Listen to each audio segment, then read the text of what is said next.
Arrest అయిన వాళ్ళకి ఎందుకు అరెస్ట్ అయ్యారో తెలియాలి అంటున్నారు కదా.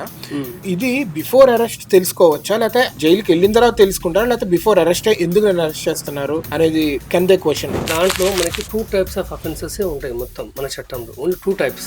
ఒక డబ్బున్నాడు, డబ్బు లేనాడు. డబ్బు లేనుడితో సరిగ్గా ప్రవర్తించలేదు, డబ్బున్నడితో సార్ అని మాట్లాడితే ప్రవర్తించాడు. ఇక్కడ సార్ కూడా కాదు, మిస్బిహేవ్ చేశాడు, ఫిల్తీ లాంగ్వేజ్ వాడడం. So in that case police కి అగైనెస్ట్ గా మనం లీగల్ గా ఏమన్నా ప్రొసీడ్ అవ్వచ్చా? పోలీస్ స్టేషన్ కి వెళ్ళినప్పుడు పోలీసులు సరిగ్గా మిస్బిహేవ్ చేసినా, మీరు ఏదైతే కన్సర్న్ ఇస్తున్నారో అది పట్టించుకోకుండా సభ్య పద్ధతులను వాడి ఇలా చేస్తే మాత్రం మీరు వెంటనే సార్ నాకు ఇట్లా జరిగింది, నాకు ఎవ్వరు జస్టిస్ చేయట్లేదు, నేను చనిపోతున్నాను సార్, మీరు నాకు జస్టిస్ చేయండి సార్, నేను చచ్చిపోతే దూకేస్తాను అన్నది ఫోన్ చేసి. ఏదో సినిమా లాగా అనిపిస్తుందిరా ఏంటి, చనిపోయే ముందు ఎవరు కాల్ చేస్తే వాళ్ళతోనే ఎంక్వైరీ ఉంటాయి. అమ్మాయి డబ్బులు తీసుకుంది, కానీ అమ్మాయి తెలివిగా మీరు గమనిస్తే ట్రాన్స్ఫర్ చేయించుకోలే మనీ. సరే నువ్వు ఇచ్చినని అంటున్నావు, ఆమె తీసుకున్నాను చెప్పట్లేదు, ఇక్కడ సాక్ష్యం లేదు. ఎందుకని నువ్వు డబ్బులు డ్రా చేసి ఉండొచ్చు, నిజంగానే ఇచ్చినవో లేకపోతే నువ్వు జల్సా చేసుకున్నావు. వైఫ్ హస్బెండ్ ని కొట్టింది అని హస్బెండ్ వెళ్ళి కేసు పెడితే ఫస్ట్ ఆఫ్ ఆల్ తీసుకుంటారా కేసు, లేదా అదొక అక్కడ పోలీస్ స్టేషన్ లో కామెడీ అయిపోయి కూర్చొని ఇతను వెనక్కి రావడం జరుగుతుందా? ఊరిని నేర్చుకుని పోలీస్ స్టేషన్కి వెళ్ళిపోయాడు. అక్కడ పోలీస్ స్టేషన్కి వెళ్తుంటే ఏదో సంథింగ్ సీరియస్ ఉంటుందని ఎవరో వీడియో తీసి రాలండి. పోయి సార్ నా భార్య కుట్టింది అది అని చెప్పేసి చెప్పాడు. కానిస్టేబుల్ అంటుంది, సరేలే భార్య తర్వాత కొట్టకపోతే ఏం చేస్తారు, భార్యలే కదా కొట్టేది, ఇంకో ఇంటికో పోయి మంచిగా పెన్నాం కొడతారు. ఏం చేస్తాం, ఈ జమాన్ అట్లా అయిపోయింది మన మొగోళ్ళది. కొట్టి ఒక ప్రాంక్ వీడియోస్ లో చాలా పబ్లిక్ న్యూసెస్ జరుగుతూ ఉంటాయి. బండి మీద వెళ్తుంటే వీళ్ళు వాటర్ బుడగలు వేసి కొడతా ఉంటారు, బెలూన్లు కలిపేస్తూ ఉంటారు. వాళ్ళు ఎవరైనా ఆఫీస్కి వెళ్తా ఉండొచ్చు, they but have something important in there bags or something, ఇలా వాటర్ వేసి కొట్టడం కానీ కేక్ వేసి కొట్టడం కానీ ఇట్లా జరుగుతూ ఉండొచ్చు. వాడు కూడా మెంటల్ అయిపోయినాడు, వాడు కిడ్నాప్ చేస్తున్నారు అనుకుని వాడు రివర్స్ జరిగి గట్టి కొడితే ఒకవేళ వాడు ఎదుటి చచ్చింది అనుకో, ఎవరైతే బాధ్యత ఉన్నారో వాళ్ళు కూడా తిరిగి అట్నే కుట్టచ్చు. నాకు తెలిసి అట్లా తిరిగి కుట్టినా సరే మూసుకుని పోవడం తప్ప, వాళ్ళు ప్రాంకర్స్ వాళ్ళపైన కేసు పెట్టారని నేను. తమిళనాడులో ఒక అమ్మాయి హోమ్ ట్యూషన్కి వెళ్ళేది. ఆ మిగతా పిల్లలందరూ వెళ్ళిపోయిన తర్వాత ఆ అమ్మాయి చివరిగా వెళ్ళిపోయే ముందా నీకు ఒక అసైన్మెంట్ ఇస్తుందని అని చెప్పేసి హోమ్ ట్యూషన్ మాస్టర్ గారు ఇచ్చారు. ఆ అమ్మాయి ఓకే ఇది ఒకటి కంప్లీట్ చేద్దామని అనుకో, అందరూ మన వారు డోర్ పెట్టేసి అమ్మాయి పైన అత్యాచారానికి ప్రయత్నించాడు. అమ్మాయి దగ్గర ఏం ఆయుధాలు లేవు, పిల్లల దగ్గర ఏముంటాయి, పెన్నులు, పెన్సిల్, షార్ప్నర్స్ ఉంటాయి. ఏం చేయాలి, తను పోరాడింది చివరికి ఆయన మెడ కొరికి చంపేసింది. వాని భుజం పైన కొట్టకపోతే ఆడ తిరిగేసరికి నెత్తి మీద కంట పైన పడ్డది, ఆడ చచ్చిపోయింది. అది ఇంటెన్షన్ కాదు, she trying to prevent the offence. She doesn't have any motive to kill that his own son, right?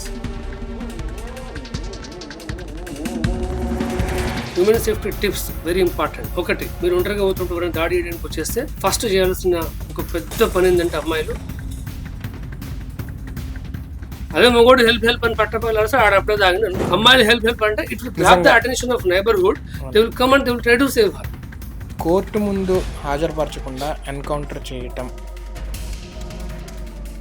స్ట్రాంగ్గా నేను చెప్పేది ఏంటంటే, ఎవరైతే తప్పు చేస్తారో, ఎవరైతే నేరస్తులు ఉన్నారో వాళ్ళు చట్టబద్ధంగా మాత్రమే శిక్షింపబడాలి. ఈ ఎన్కౌంటర్స్ మీద కంప్లీట్గా నేను ఆపోజిట్. కొన్నిసార్లు ఏమవుతుందంటే,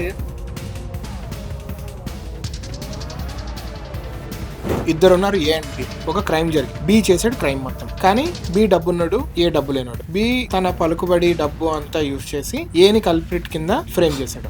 ఐ మీన్ కోర్టులో కూడా ఏకే శిక్ష పడింది, బి నిరపరాధి అని తీర్పిచ్చింది. ఆఫ్టర్ కపుల్ ఆఫ్ మంత్స్ ఏ తరపు వాళ్ళు సాక్ష్యాలన్నీ తీసుకొచ్చి ఏ నిరపరాధి, బి అని ప్రూవ్ చేశారు. ఇప్పుడు శిక్ష బికి పడుతుంది కదా, బట్ నాకు మర్డర్ చేశాడు లేదా తప్పు చేశాడు అని తెలుసు, డబ్బులు తీసుకుని వాదించాడు. సో శిక్ష ఆ బితో పాటు ఇన్వాల్వ్ అయిన ప్రతి ఒక్కళ్ళకి పడాలి కదా. రోడ్డు పైన ఒక స్కూల్ దగ్గర చాలా ప్రమాదాలు జరుగుతున్నాయి, మీరు ఒక లెటర్ రాసి ఒక స్పీడ్ బ్రేకర్ పెట్టేయండి అని మీరు పెట్టండి, ఒక కంప్లైంట్ ఇవ్వండి మున్సిపాలిటీకి, జిహెచ్ఎంసీ. ఇప్పుడు పట్టించుకోండి, తీసేసుకొని అదే పేపర్లో సమోసాలు తింటారు. నా పొలిటికల్ గిరికి పెద్ద బ్రేక్ అయ్యేటట్టు ఉంది అక్కడ. మీకు ఏమైంది అక్కడ వేసుకుని అక్కడ రూబాబు అడుగుతాడు, డిప్రెషన్ కాదు నీకు. అదే రోజు లైనింగ్ వేస్తారు, ఫస్ట్ సున్నంతో 2-3 రోజుల్లో వేసేస్తారు. నువ్వు గట్టిగా మాట్లాడినావు అంటే గుంతలు తవ్వకుండా ప్లాస్టిక్ వస్తుంది, స్పీడ్ బ్రేకర్ రబ్బర్ వేసేసి ఫోటో తీసి అక్కడ పంపిస్తారు. ఆ దుష్యంత్ దావేన హైకోర్టు అడ్వకేట్ ఉండే ఆయన ఎంత తీసుకుంటారు గంటకి? గెస్ చేయండి మీరు, చెప్పండి. గంటకి ఒక 2 లక్షలు తీసుకుంటారా? కాదు, 57 lakhs తీసుకుంటాడు ఆయన. డిటెక్టివ్ ఏజెన్సీస్ వస్తుంది, అది లీగల్ కాదు అని చెప్పలేము, లీగల్ అని చెప్పలేము. పార్లమెంట్లో ద ప్రైవేట్ డిటెక్టివ్ ఏజెన్సీస్ 2007 అని ఒక బిల్లు తీసుకొచ్చారు. ఓకే. పార్లమెంట్ పంపించారు. 2007 నుంచి ఇప్పటిదాకా తిరుగుతా ఉంది పార్లమెంట్ చుట్టూ ఆ బిల్లు. మనకి స్టేట్ కోర్టులో ఒక జడ్జిమెంట్, సుప్రీం కోర్టులో ఒక జడ్జిమెంట్ వచ్చింది. ఇక్కడ జడ్జిది రాంగ్, ఏ జడ్జిది రాంగ్, ఎందుకంటే డిఫరెంట్ జడ్జిమెంట్స్ వచ్చినాయి, కేసెస్ సేమ్. మేము లాయర్ పోలీసులు కూడా మీతో మాట్లాడతారు అని చెప్పి మీ తరపున మేము కేసు ఛార్జ్ చేస్తామని చెప్పి కేసెస్ బాగా అవుతున్నాయి. పోలీస్ వాళ్ళు వీళ్ళందరూ లైన్ లోకి వచ్చి మాట్లాడుతున్నారు అనమాట. డబ్బులు పంపించండి అన్న తర్వాత he identified that there is something. ఆ డబ్బులు అసలు వెనక్కి వస్తాయా? సో ఎంటైర్ నేషన్లోనే ఎక్కువ మంది రికవర్ చేసిన రికార్డు కూడా మన Telangana state police, especially Cyberabad police commissioner. తర్వాత నువ్వు కాల్ వచ్చేసరికి నీ కాంటాక్ట్స్ మొత్తం పోతాయి. పోయి మరి ఇప్పుడు నూట్ ఫోటో ఉంది, నూట్ కాల్ ఉంది, అంటే కాండం పెట్టుకుని సెర్చ్ చేస్తారు రేపు కదా, డైరెక్ట్ చేస్తుంది రేపా అన్నట్టు మాట్లాడారు చాలా. మీకు లిమ్కా బుక్ ఆఫ్ రికార్డ్స్లో ప్లేస్ దక్కినందుకు can you tell about how difficult was it? మీకు ఆ లెర్నింగ్ ఇదంతా మీరు ఇష్టంతో చేశారు?